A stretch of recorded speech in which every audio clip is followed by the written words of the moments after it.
So now we're going to move on to the air. The air of our relationships flows with our ability to communicate. What we say and whether we feel heard is the basic currency that enriches or bankrupts our relationships. So a lot of people will leave their relationships because there's no fire. They have no sex. They haven't had sex for a long time. We're maybe one of the most sexless societies in the world, actually, in terms of frequency and relationships that endure with no sex. We blame leaving our relationships on the fire not working, or we're just not into it, or it's too hard, or whatever. But really, this is the place where our relationship gets bankrupted. Because there's no air. If there's no air, I mean, you guys are all pioneers, eco people. Can you build a fire with no air? No, you cannot actually build a fire with no air. So I've learned some really important things about the air of the relationship. And, you know, I'm a talker. Can you tell I'm a talker? My husband, he's a psychiatrist. He's not a talker. You think that would be a perfect match. Wrong, actually. The most precious gift we can give anyone is our attention. And so I actually have spent years talking, and again, my daughter could attest to that, thinking that if I would say something in just the right way, in just the right tone of voice, he would get it. No. Not only does that not happen, but, you know, and this is what we all do when we communicate. We think that we're saying what we mean, and we're usually not. And we think the person is hearing what we mean, and they're usually not. Almost every time. Isn't that tragic? So it's unbelievably tragic because we actually believe that we're communicating, and in fact, there's no communication going on. And so then we do stuff like we get mean, and we like either yell. I actually grew up in a yelling house. That's not effective. Saying it louder does not usually get it heard.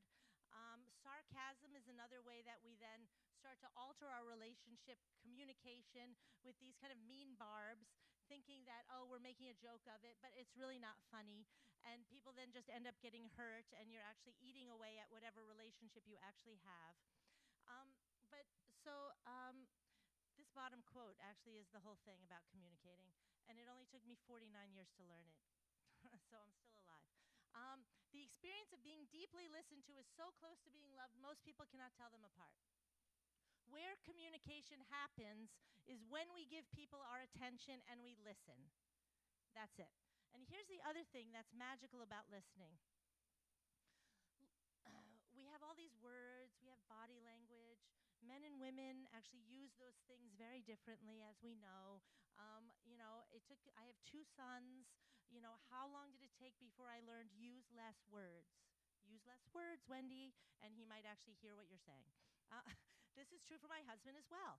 I go on and on. I have all kinds of reasonings why he should listen to what I'm saying. Tune out, no listening. So in my positivity quest and trying to figure out how to live positively in my life, I actually learned how to listen.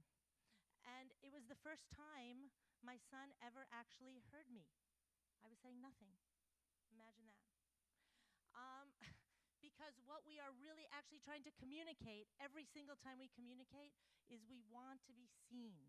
We want to be seen, and that actually happens underneath the words. So actually, if you only do one thing from leaving the pioneers and you just start listening, fully listening, that means you do not have gadgets in your hands while you're listening, because that's not fully attending. Actually, attending to somebody and listening to them is full time. It takes your whole attention.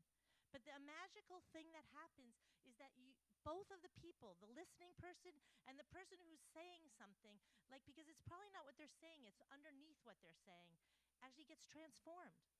And they start to want to do that with you automatically. And that is actually what you want most in the world, is just to be seen exactly as you are.